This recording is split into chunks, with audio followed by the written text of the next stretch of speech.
morning, Ambassador. Yes, no, good morning and welcome to the South African residents. Thank you so much. Thank you for your time. Yes. Today we will discuss about Nelson Mandela, about Mandela Day. We know that Mandela Day is about helping others. In your opinion, what is the most important lesson or legacy from Nelson Mandela that we should share with young people in Africa today? Thank you so much. And before I speak about Nelson Mandela, maybe to again thank you kindly for arranging this session. Nelson Mandela, as you would know, is a founding father of our nation. It's very difficult, if not challenging, to pinpoint one legacy because his life was so.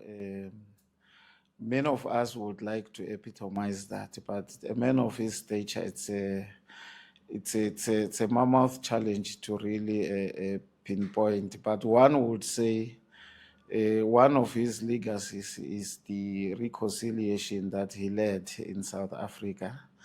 The ideals that he lived for, which he cherished. By the way, is ideals that he was even prepared to die for.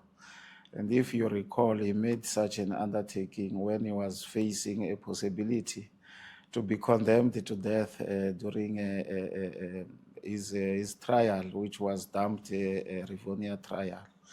It's an ideal of a society that lives in freedom. It's an ideal of democracy. It's an ideal of people who share in the country's resources and wealth. So it's an ideal of not just democracy, but as you ask about a legacy, it's a legacy of reconciliation and humanity at large, yes. Yeah, thank you. If you had to describe in one word or one value Nelson Mandela, which one would you choose and why? We have a concept in South Africa that is called Ubuntu, which is humanness. I think it's a concept that he had embraced so much. It's a concept which shaped his political activism. It's a concept that ushered him into an era of political activism, but beyond that, into an era of seeking a peaceful resolution of conflict. And if you were to translate it literally, what it means is that I am because we are. So it has to do with interdependentness of people. So it's a social concept in a way, but I believe that is a concept that assisted him to, in a much more pronounced manner, to be much more resilient, particularly when he was in prison, taken out of a normal societal life. He had to continue fighting for the freedom of other people in a manner that epitomizes selfless leadership. I say selfless leadership because at one epoch in history, Mandela was offered personal freedom at the expense of the masses of South Africans, which was around 1985. But he refused because he believed that he was a person that he was because of the society in South Africa and the community at large. So humanity is one ideal that I think you can refer to as the most important embodiment that Mandela had. As an ambassador, how do you experience Mandela Day? Is it just a symbolic day or a time for real action or both?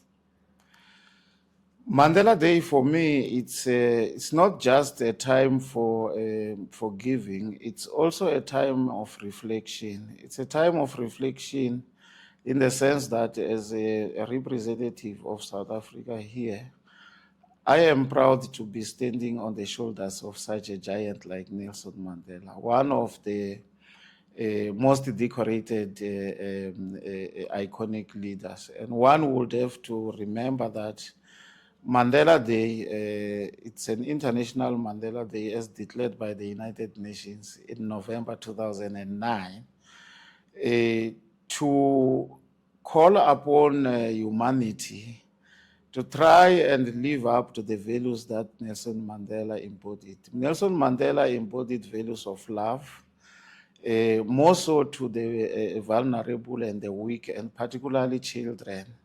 And therefore, we need to look at Mandela as adult life within the 67 minutes, which mirrors 67 years that he gave of his adult life for humanity.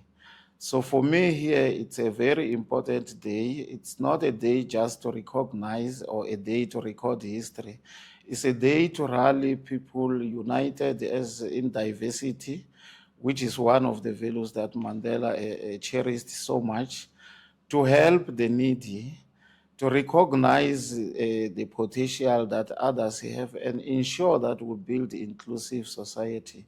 So Mandela Day, it's important because it should not be just one day. If it were my wish, I would believe that in every day of our lives, we will live according to the values of Nelson Mandela, and we will continue to demonstrate love and the charity on daily basis, yes. Three words, reconciliation, justice, forgiveness. Nelson Mandela helped bring country together. Do you think that these three values is still important in Africa diplomacy today? Most definitely. I think those values, they do embrace what Mandela stood for. But over and above that, he reminded us when he was released from prison, that when you free yourself, you also have a responsibility to free what I will call the jailer. And that's why you needed reconciliation. But beyond reconciliation, Mandela also led the reconstruction and development of our country. Linked to that was the reconstruction and development of the Southern Africa region. And over and above that is the reconstruction of the continent at large. So if you look at the challenges that the continent and particularly the youth are facing now, which is underdevelopment, which is poverty, which is alienation, those values are still relevant because the resilience that Mandela has shown is the kind of resilience that we need our youth to epitomize as and when they embark in the journey to free themselves from the shackles of poverty and underdevelopment. Is the resilience that we need to bring about African solutions to African problems. So the journey in terms of creating a prosperous continent should not stop with Mandela's generation. If one was to quote Franz Fanon, even if not verbatim, he will tell you that every generation must identify its mission. So you either identify the mission, betray it, or fulfill it out of obscurity. But Nelson Mandela identified his mission, and he has ensured that it's fulfilled. And therefore, after almost 5 years of leadership, if you include the period when he was dealing with the transition, he didn't overstay his welcome in power. And I think those are some of the values, irrespective of what the Constitution would have provided for. These are the values which are still enshrined in the South African Constitution, by the way. And they date back, or they mirror, what the collective in 1955 had agreed upon in Kliptown in the form of the Freedom Charter, that South Africa belongs to all who live in it, irrespective of their race. So that is the need for reconciliation that Mandela identified. And I do believe that the resilience and the potential that he has, of course, working in the collective, he has managed to fulfill his mission. And that should be a motivation enough for the youth of today, particularly African youth, to embark on the journey to fulfill the mission, to resolve the challenges that I have referred to. Thank you, Ambassador. Thank you so much. Do you have last words? Well, for me, it's really to thank you. You would know that I've been here for almost a year now, closer to a year. I will be a year in August. And I know that during Mandela Day, like in any other endeavor that we undertake as the South African embassy here, we have the support of the government and the leadership under the stewardship of His Excellency President Rajulin.